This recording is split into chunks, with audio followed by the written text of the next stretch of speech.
What's going on, guys? Welcome back to another video. Today we're going to be reacting to Grunts in the Sky, the A10 Warthog leaked footage, a short documentary of the A10 in action. So this could be an interesting video, so stick around till the end and let's see what we've got here. And no, these military videos are just crazy, bro. Seriously, I enjoy these so much. So let's see what we got on this one today. Don't forget to like this video, subscribe to the channel, and let's get on with the video.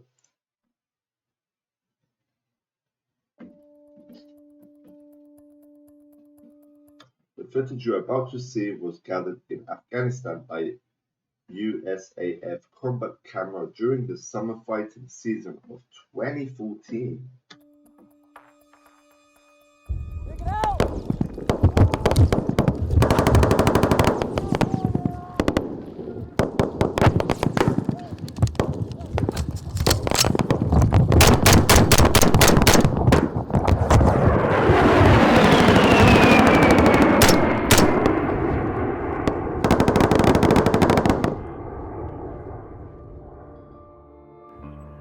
It starts out as something that you've trained for all your life, trying to make a difference. The cool thing is, as an A10 pilot, on times when the stars align and you're up on that mission where you get to make a difference, you get to see the reward. It's a pretty easy answer to in terms of why are we here. Number one priority is always saving guys on the ground. The people that we so closely work with, the guy on the ground. That's my whole soul and being, is that guy on the ground. You know, he could be an 18-year-old guy, 18-year-old kid with a rifle. That's all he's got, and I'm here to protect him. This, just from this intro, bro, I feel like this is going to be an epic video, man. Sanitized dog tags, ID card in the left breast pocket, E&E kit, watch tape, smart pack, in-flight guides, maps, DTCs, RMMs. Let's see, visor, pedal packs, water, snacks, seat cushion if you guys want to take that. Cell phones, you got one. You have yours, okay, signed out. Yep. One random Friday, spring of '03, so right after the Iraqi invasion, three guys in flight suits walked into the bar on campus and started talking about flying. And I was a year away from graduating, not really knowing what I wanted to do in life. And this guy started talking about flying fighters and being a fighter pilot, being in the Air Force, and how awesome it was. And it kind of hit a nerve with me, if you will. Good jet. Attack! All right, attack, men. Kilo Chuck. How I got interested in the A10, I can still remember it to this day. I was at a hobby store because I, like a lot of kids interested in aviation, I built a lot of airplane models. And this was 1979. I was in high school and went to the hobby store, and they had a Revell model of the for then brand new A10. It had only been operational for a couple of years at that point. And I just saw it, and I can still remember to this day looking at the wall of models and just trying to pick what I was going to build next. And I saw the box and the picture, and I was like, what in the world is that? During about the last month of pilot training is where you put in. These planes actually are like literally filled with weapons and explosives and so many different things. I've actually done a reaction to the Warthog like a few weeks back, if you want to check that out. But bro, these stuff are just insane. For what airplanes you want to fly. And I was torn on the F-15E or the A-10, on which one I wanted to put number one on my list, you know. So luckily, one of the respected IPs in our flight had flown both the A-10 and the F-15E. And all he said to me was, Mitchell, what patch do I wear on my shoulder on Fridays? And the patch he always had on was the A-10. So I ended up putting the A-10 as number one, and I loved the mission, the thought of the mission at the time. And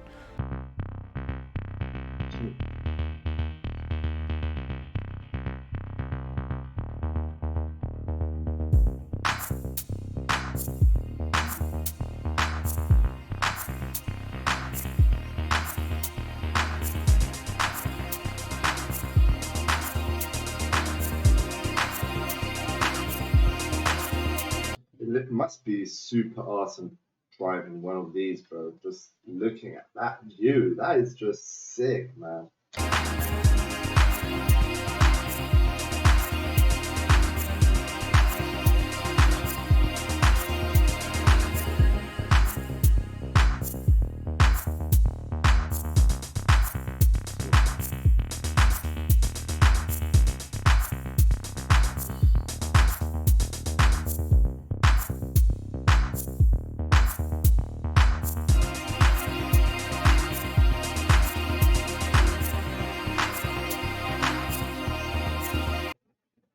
I was a first lieutenant.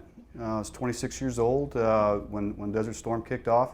The 26-year-old fighter pilot caught the nation's attention a few months ago when he and a partner shot down a record number of Iraqi tanks. You just never forget when you look down and realize that somebody's trying to shoot you down, and you've got to kill him first.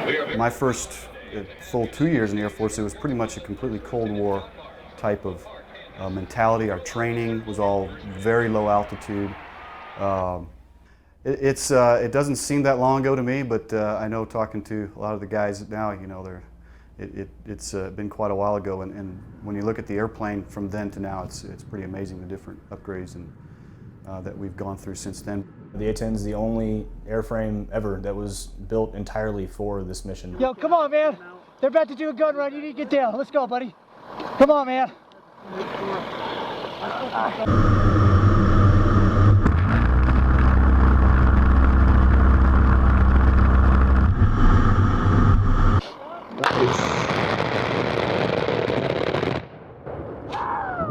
Whoa, that is sick, man.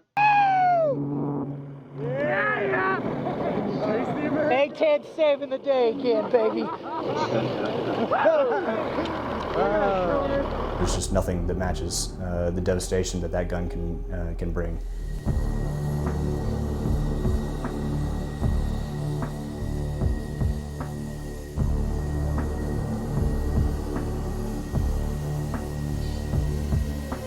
Hawk 640 clear hot.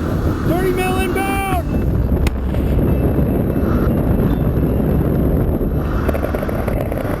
It's an awesome testament to the aircraft, I think, that the same gun that we used to kill main battle tanks in 1991 is the same gun where we can shoot a single insurgent that's fleeing on a motorcycle or shooting at our guys from a tree line. Point is, you know, the A10 was built for ground combat, okay?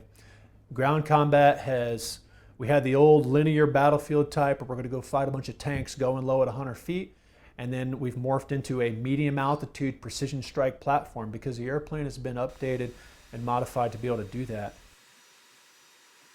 Sensors are great, they're amazing, they enable precision strike, they enable us to generate coordinates that are pristine, that are right on the target, but that will never replace just, you know, looking right outside of my cockpit and looking at the battle space. What am I seeing out there, big picture? We do have this personal connection with the people that we so closely work with, the guy on the ground. We hear him getting scared. Request immediate re-attack, same remarks, same restrictions, from last hit, north 75 meters. We hear him getting excited. Here we go, that's it. Good hit, good hit, good hit. Dash 2, I need you in the same remarks, same. Wow, bro, that is just crazy, you know, like, these guys are teammates, and they're talking from the radio, bro, and they're waiting, like, for that Warthog to, like, defend them, in other words, and they hear the excitement, the fear, these guys on the ground, and the guy, like, if I was the guy on the plane, I would feel like, I don't know, stressed out that they have to get the hit, you know, because if they don't, yeah, the teammate could be killed. That's how serious this is, bro. Restrictions. We hear the bullets flying. We hear him taking cover. We hear him breathing hard, and it becomes a very personal mission, especially when you start hearing about guys taking casualties down there. You take that hits very, very close to home. Nobody ever wants to hear that. We care about guys on the ground. We do our mission in relationship to guys on the ground. We are support element essentially for the Army.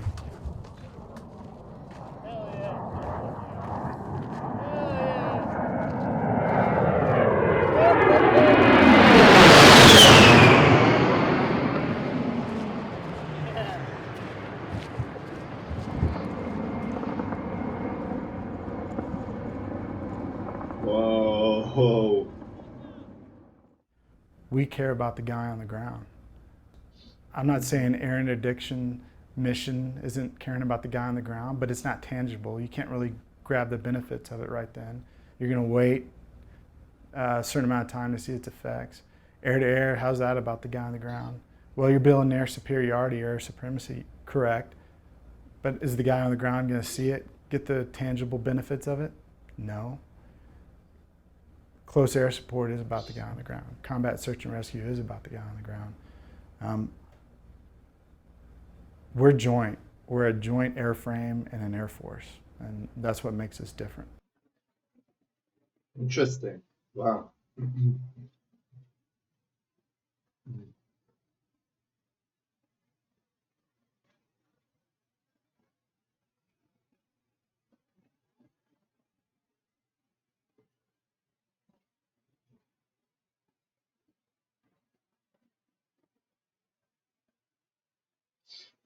It's in the morning here. Okay, today we're going down to Sande Sufla. We've been there recently, so we've got a good lay of the land.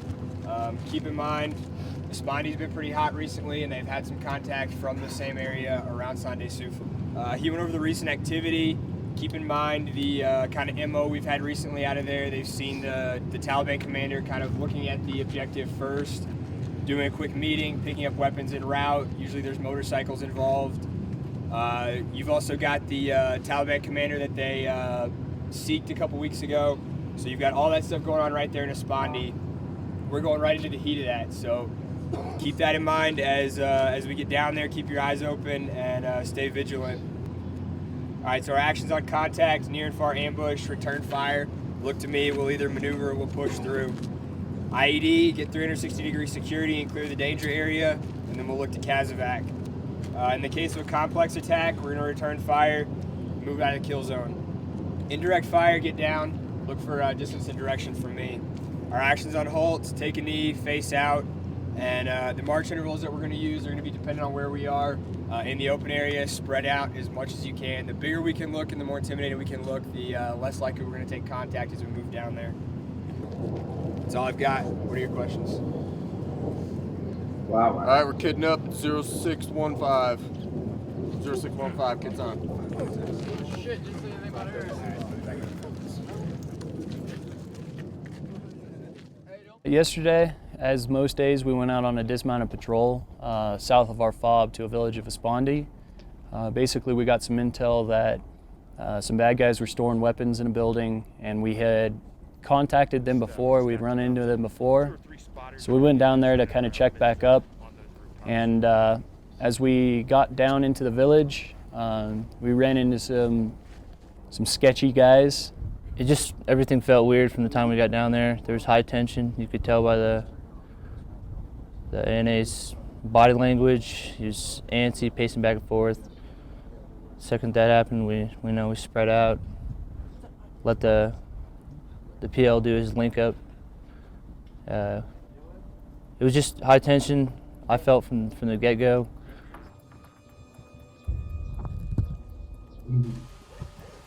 Wow, this is like a lot of tension, like for these guys, you know. Hey, let's go. Go push.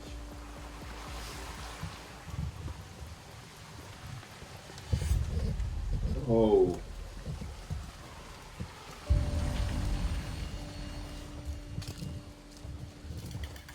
نفر که بعد نیست اون نفر اگه سرستی پیدا شد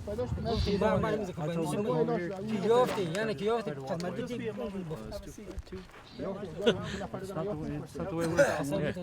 کاش کم خود شاورد مردم He said everybody is teachers here, so we are good people. Okay, if they're good people, they have nothing to worry about. We're not going to Yeah, I take told them him that. Just a lot of sketchy reports. No one had the same story. Everyone, they were all family. They all lived in the same compound, but no one's story matched up. Unfortunately, we weren't able to detain them. So as we started to RTB to head back to the base, we got word that the Taliban were maneuvering on us from the south. Again, Command 92A, be advised right now we're picking up and moving back through Espandi towards Ghazni.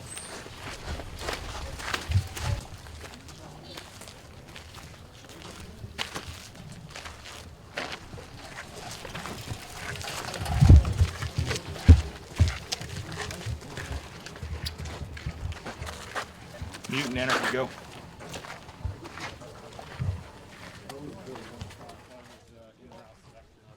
Wow.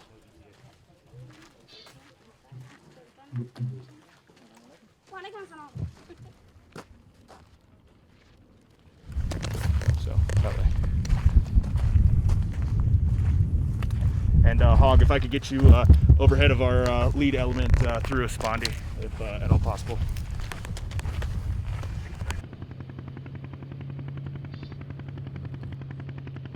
As we were headed back to the base, we had to cross about 2 kilometers of open desert. We were definitely in a huge open danger area. Yeah.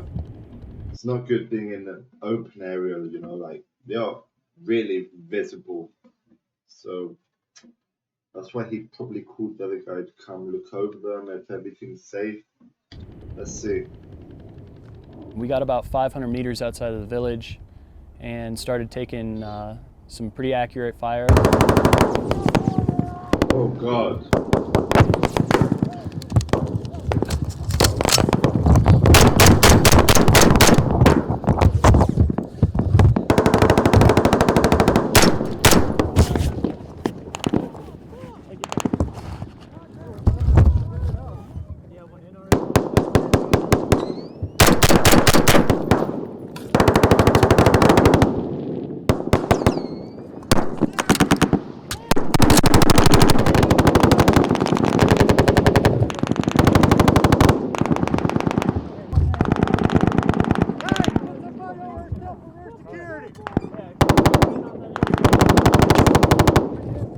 That white building! 427, send it. L3, come on, fucking hang it! Hang it! Hang it! I hanged it. Yeah, shoot it! You ready to fire? Shoot it!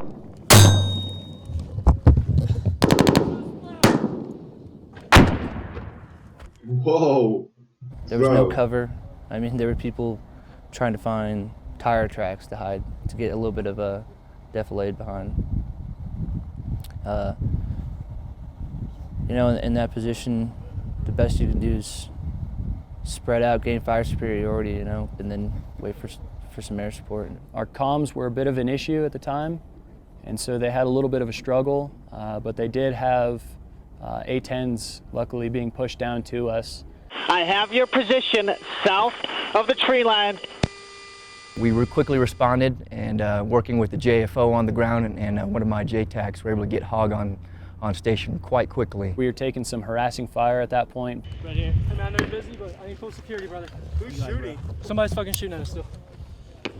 But luckily we had the A10s on station to come in and do a nice show of force, which is always a clincher for the enemy because they know what that entails. True.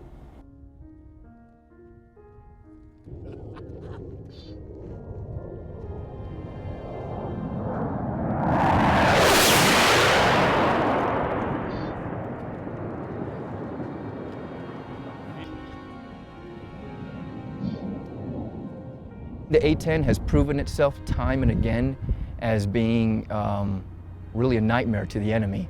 Just its mere presence alone is enough to keep the enemy at bay. And in that situation right there, again, just bringing those guys in quick and fast was enough to push the enemy away from our forces. The ground troops. That is just crazy, you know, just from one A10 Warthog. So, like, it really scares the enemies, you know. That's good, to be honest, you know. Have more Warthogs then, you know. That I work with, when they think close air support, they think A10s. And I think the reason for that is they almost share the same mentality. If you were to say that there's a grunt in the sky, it'd be a Hog pilot.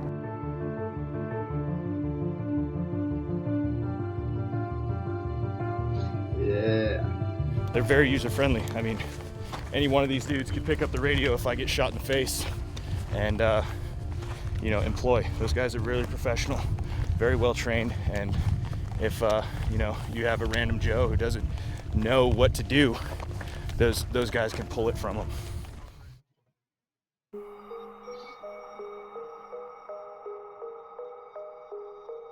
To win a war, you need boots on the ground, and to have boots on the ground, you need support, and you need the right kind of support to have boots on the ground, and it's the A10, honestly. Even sometimes just the sound, or just telling the ground. That sound, bro. It's fear. You feel fear. Like when I hear that, it's just like fear all over my body, you know? And hey, A10's on its way, or we have aircraft supporting the Winger 5 mics, and you ask what it is, you say, hey, we got an A10 coming on. Yeah, it picks them up a little bit. That sound is so distinguishable.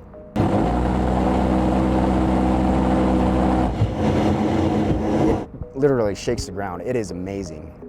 You hear it first when it fires, and then you hear it echo from the gun in the sky. That sound right there just drives 11 Bravos nuts. It's amazing.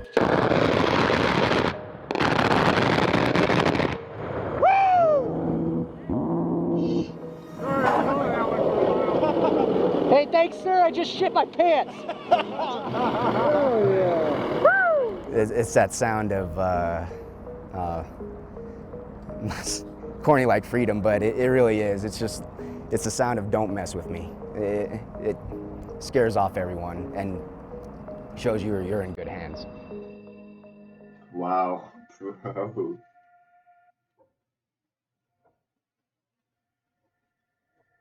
Like literally, even for me, I'm not sure if it's for you guys as well, but just listening to the sound from my headphones, you know, that creeps me out, man. Imagine how it sounds like live in that situation, bro. That shit your pants, you know? Crazy.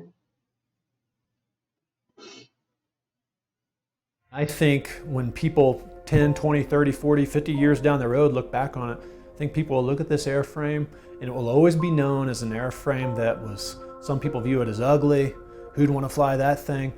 But you know what? It was an airframe that got the job done. It got bombs on target when it mattered most, and guys went home to their wives and kids because of the airframe. It makes it, it's very humbling. It's that we are so trusted and liked by the ground forces. I think that's something that I'm very, very proud of.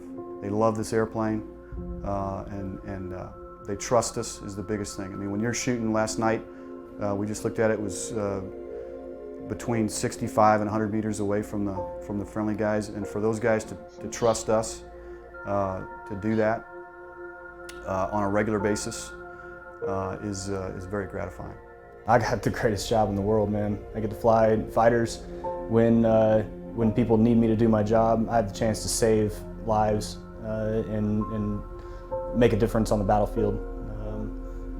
That is the when you hear the machine guns going off in the background, when JTAG's screaming, the bullets are hitting at his feet, and you can hear the bullets pinging off the Humvee that he's hiding behind, and then all of a sudden you roll in, and, put some rounds down and take care of his problem for him, and then you can hear the relief in his voice. That is the most rewarding, fulfilling thing that I can think of. You've got a huge group of experts at what they do with a singular focus, and you can't really get that back once it's broken out. Wow. That was just beautiful, guys. Just beautiful. Let me know, guys, your thoughts in the comments below about this video. And let me know what other videos you'd like me to react to. Hope you all enjoyed. Don't forget, like this video, subscribe to the channel. It truly helps me out. And we'll see you on the next video. Peace out.